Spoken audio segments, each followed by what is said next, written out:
Good evening, creeps. Tonight, your Mystery Playhouse invites you to listen to Inner Sanctum Mysteries. Come on out, Mr. Host.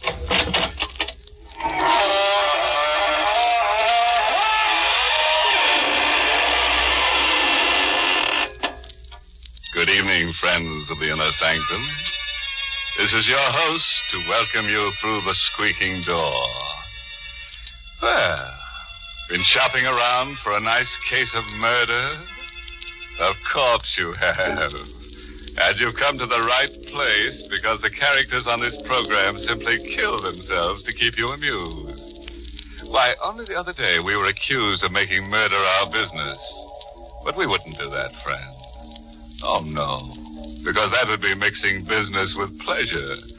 And we consider it a pleasure to give some stiff the business.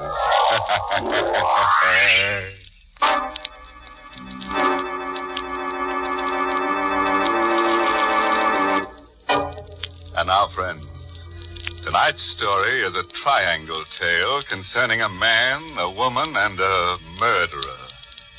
You've heard it said that those who laugh last laugh best. But we're going to prove that it never pays to get into a laughing contest with a ghost. Because ghosts always get the last laugh.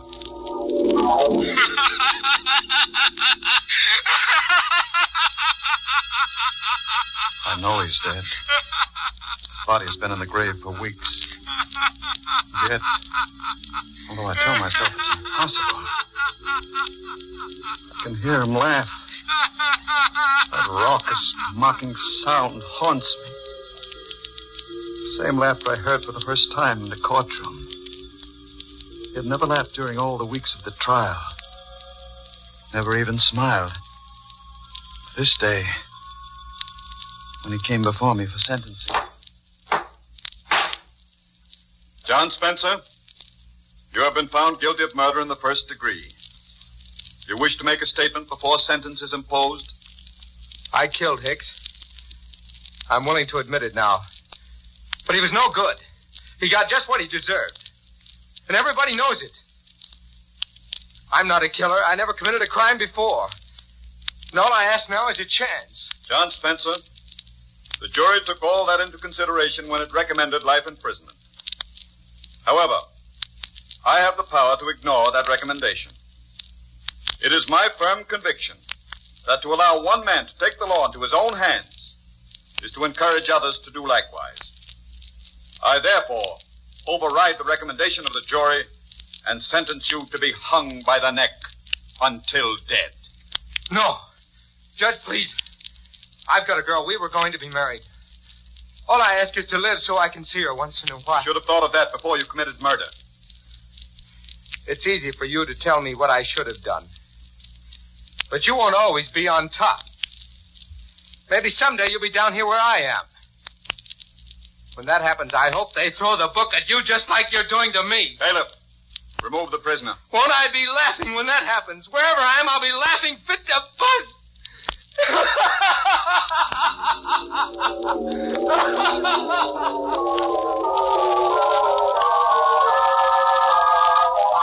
Same old story.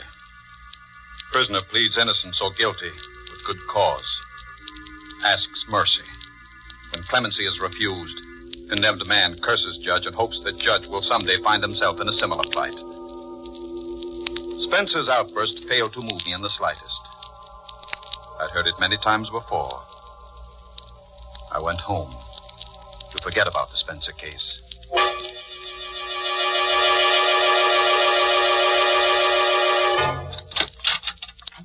Richard? Is that you, Richard? Yes, dear.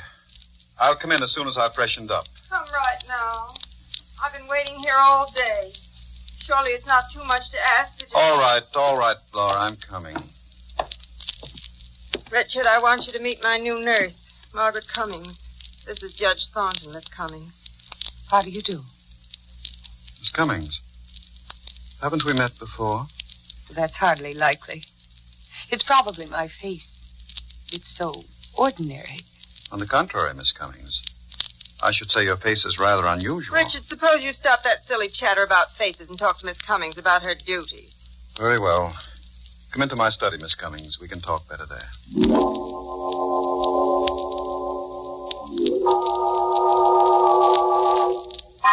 Now, sit down, please. There's not much to say, really. In the first place, my wife's heart condition isn't really dangerous. Yes, I gathered that from Dr. Fletcher. Oh, he told you about my wife, eh? Oh, yes.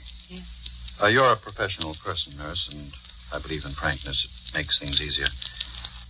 My wife is 11 years my senior, getting on past middle age. She, is a bit worried. Not that I give her any grounds for it. Jealous. You understand? Perfectly. She's not an easy person to get along with. You'll have to humor her. I'll do my best. And, Miss Cummings. Yes. I was just wondering where it was that I saw you before. Escapes me.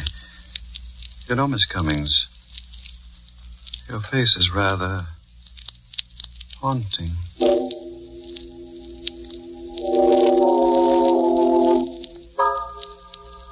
That was how it began. We played a game during those first few weeks. I would ask, Miss Cummings, where was it that I first saw you? Don't you remember yet? No, I don't. Well, I do. And someday, if you're nice, I'll tell you. We would laugh together. Having the girl in the house made me feel young again. But it didn't last. It ended one evening in Laura's room. Richard, Yes, dear. put down that newspaper. I want to talk to you. I'm listening. Don't you think you're going a bit too far, Richard? Too far. What do you mean? I mean Miss Cummings. Oh. I won't stand for it. I won't allow you to disgrace me in my own home with a woman who's little more than a servant. Oh, Laura, for heaven's sake. I may be a bedridden invalid, but there is a limit. You're jumping to ridiculous conclusions, Laura. Ridiculous, am I? I suppose you'll deny you're in love with Miss Cummings, that you've been carrying on with her right under my nose. Certainly I'll deny it. I've got eyes, Richard. I've seen you two whispering together. I've watched how you look at Oh, you're her. talking utter nonsense. There's nothing between me and Miss Cummings. Nothing? Nothing. Absolutely nothing. Well, then, I'll give you a chance to prove what you say. I don't want Miss Cummings here. Dismiss her. You want me to dismiss her? Yes, Richard. I do.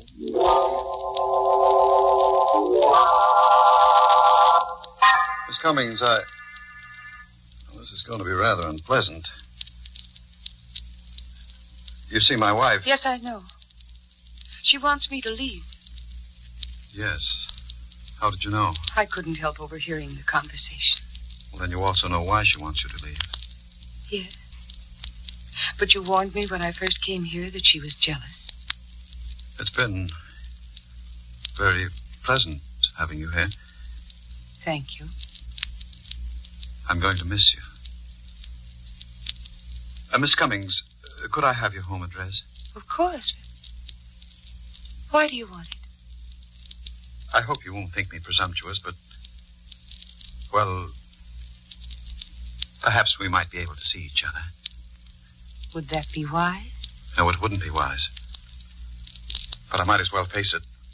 I couldn't hide it from Laura, and now I can't hide it from myself. I love you, Miss Cummings.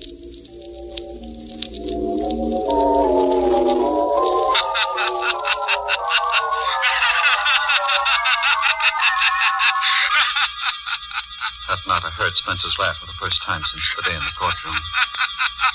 I set it down as a figment of the imagination born out of a feeling of guilt due to my disloyalty to Laura. I put it out of my mind. I had other things to think about. The slip of paper with Margaret Cummings' address on it was in my pocket. A dozen times during the next week I picked the telephone to call her, but something held me back. It was fear, I guess. Fear that if I saw her again, I would be taking a final, irrevocable step. And then I couldn't stand it any longer without seeing her. I dialed her number.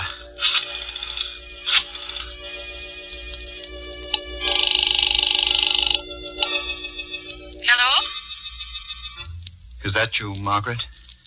Yes, who is this? This is Richard. Richard? Judge Thornton. Oh, hello. How are you? It's been so long I thought you'd forgotten me. There's little chance of that. Could I see you tonight, Margaret? Why, yes, of course. Come over as soon as you like.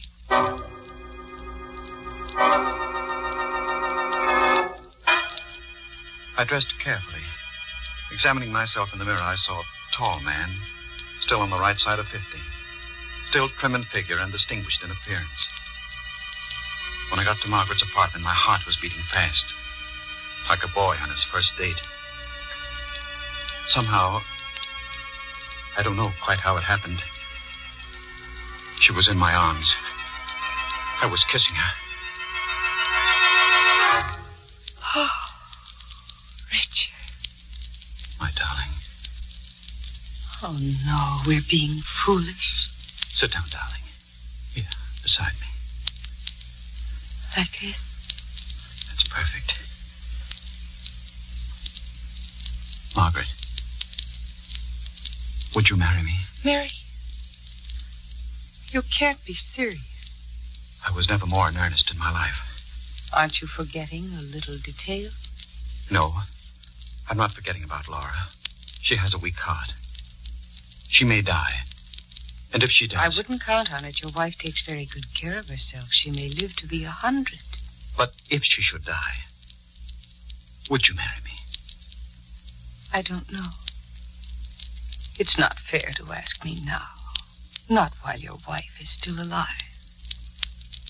Ask me later.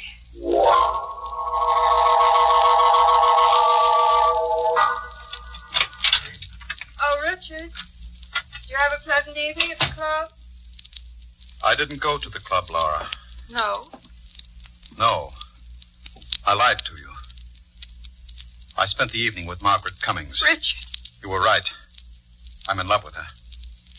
I never knew what love meant before. I can't live without her. You're mad. You don't know what you're saying. I want a divorce, Laura. Divorce? No. I want it immediately. You can't do this to me. Oh, my heart. What? Now see what you've done. Laura. Oh, the shock. My pills, Richard. Give them to me. Hurry. Hurry, Richard. I knew she was pretending the heart attack, Oh, hoping to play on my sympathy. That was Laura's favorite trick. It always worked before. Not this time. This time I would pretend until I was ready to act. I gave her the pills, watched her take them and sink back in the pillow. Oh. Thank you, Richard. Feel better now? Yes, dear, much better. I don't know what I'd have done without you here. I would have died. Oh, Richard, say you didn't mean what you said before. Don't you see I couldn't go on living without you? You won't have to, Laura. Then you won't leave me for that girl. I'll take care of you. Here, let me make you more comfortable. Pillow needs rearranging. Yes, it does. Richard, what are you doing? I'm fixing the pillow. I don't say. Lie still. Stop twisting around.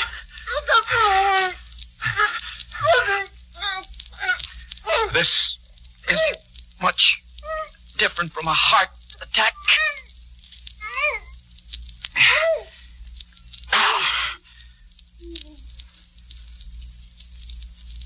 Laura? She's dead.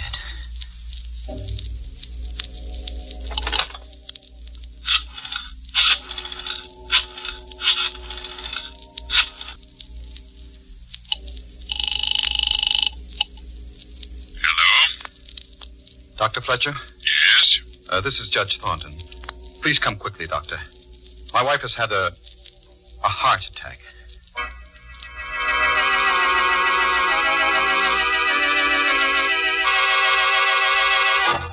Happened during an argument.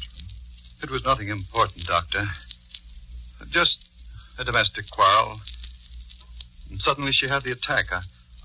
I gave her the pills, but by that time it was too late. It's too bad. I'd only known that her condition had become so dangerous. Oh, Judge, you've nothing to reproach yourself for. These things happen. Will you take care of the formalities, Doctor? Oh, yes, of course. The death certificate? I'll list the cause as failure of the heart. There was no need to act the part of the stricken husband after Dr. Fletcher left. I stood looking down at Laura's body. She was dead. And Dr. Fletcher's certificate would clear me of any suspicion of murder. I was free. Free to marry Margaret.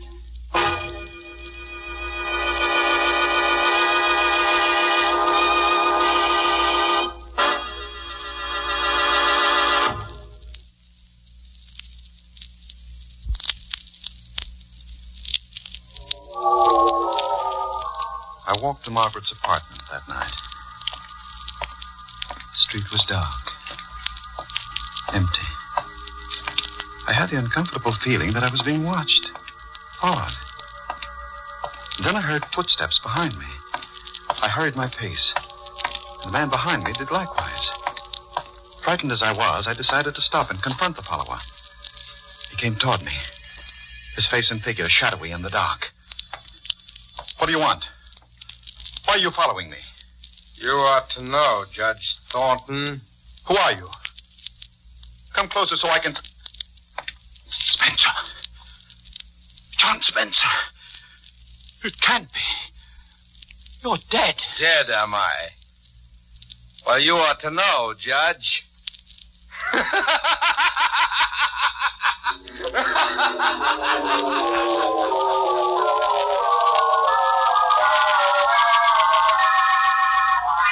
Now, take it easy, mister. Take it easy. Now, just tell me what happened.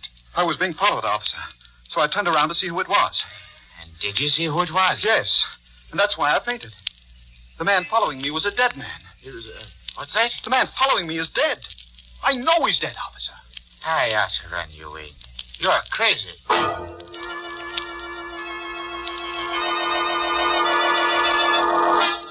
I had intended to tell Margaret that Laura was dead. I meant to ask her to marry me. But the encounter on the street drove those thoughts out of my mind. Arriving at her apartment, I went directly to the window and looked out. And there, across the street, leaning against the wall, I saw John Spencer. Richard, I'm insulted. What? You didn't kiss me. You haven't even said hello. Oh, I'm sorry, dear. That man across the street, he can't be real. And yet, if he isn't... What man, Richard?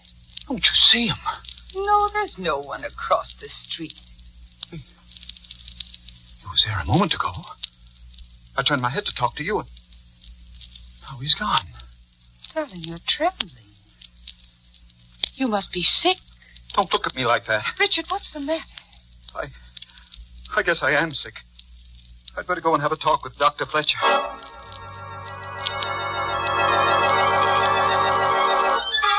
Yes, I remember the Spencer case very well, Judge Thornton. You could have spared Spencer's life, but didn't. And now you imagine that he follows you? Yes. But the man is dead. Then it was his ghost that followed me. His ghost I spoke to. His ghost that laughs. There are no ghosts, Judge Thornton. With one exception. The ghosts we carry about inside us. What do you mean? Well, these things you hear and see, these are hallucinations brought on by feelings of guilt. Spencer's been dead for weeks. So the question is, why should you experience guilt feelings at this late date? I don't know. Well, psychiatry has an explanation. Quite often in such cases, one refuses to face the guilt object and transfers his guilt feelings to some other person. What are you driving at?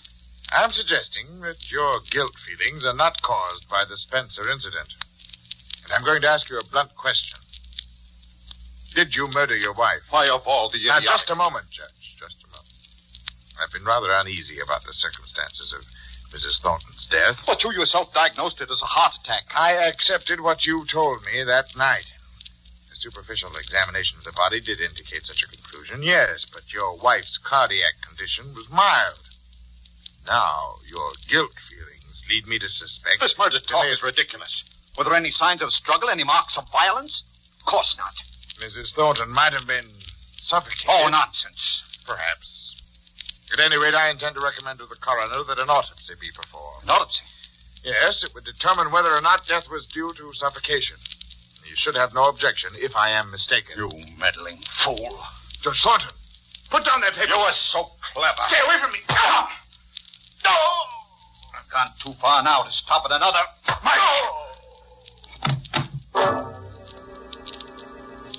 I'd lost my head. I should have agreed to the autopsy. That would have given me a day or two in which to plan my escape. But now, as things were, it would be only a matter of hours before Fletcher's body was discovered. My thoughts twisted and turned in panic. Maybe someday you'll be down here where I am. Won't I be laughing when that happens? Wherever I am, I'll be laughing fit to bust.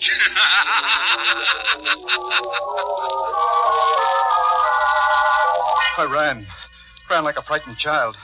I needed help, and there was no one to turn to. Margaret. She loved me.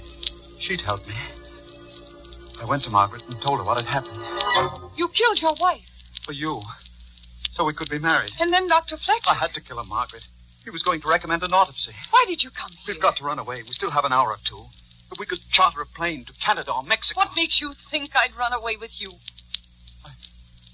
I thought you loved me. Don't be stupid. I'm going to turn you over to the police. Margaret, you can't mean... Can't I? Just watch me. Margaret, listen before you pick up that phone.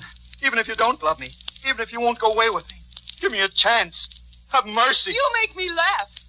Judge Thornton, who never gave anybody else a break, pleading for mercy. Well, turn around and ask the man behind you for mercy. Behind? That's right. Spencer. John Spencer. Take another look, Judge. No. No, you're not John Spencer. There's a resemblance, but you're not John Spencer. I'm his brother. You're the man that was following me. That's right. I was tricked. Led on by Margaret to kill my wife, and forced by you to betray myself to Dr. Fletcher. But why? Why, Margaret? Why did you do this? For revenge. Revenge? Yes.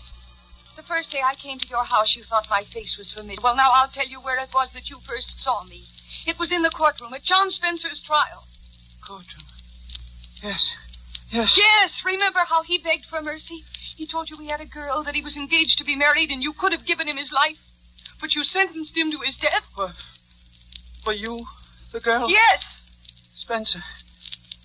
Did he know about this? All this was his plan.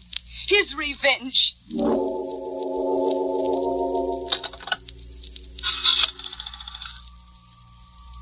Hello, operator. Give me police headquarters. I want to report a murder. Yes, that's right, a murder. Tell them it's very important to get here as soon as they can. I'm waiting now for the police to come. For the trial. For the sentence, which I know will be death. As I wait, my thoughts go back to the courtroom. You won't always be on top. Maybe someday you'll be down here where I am. And when that happens, I'll be laughing.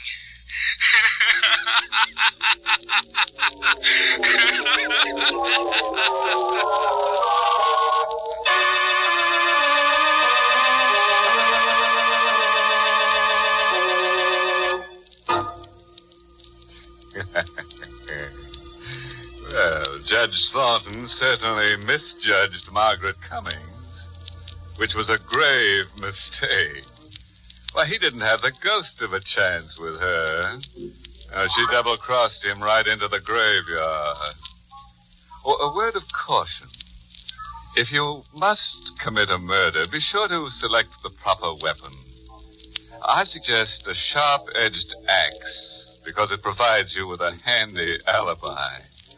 When the police want to know why you did it, you can claim the killing was accidental.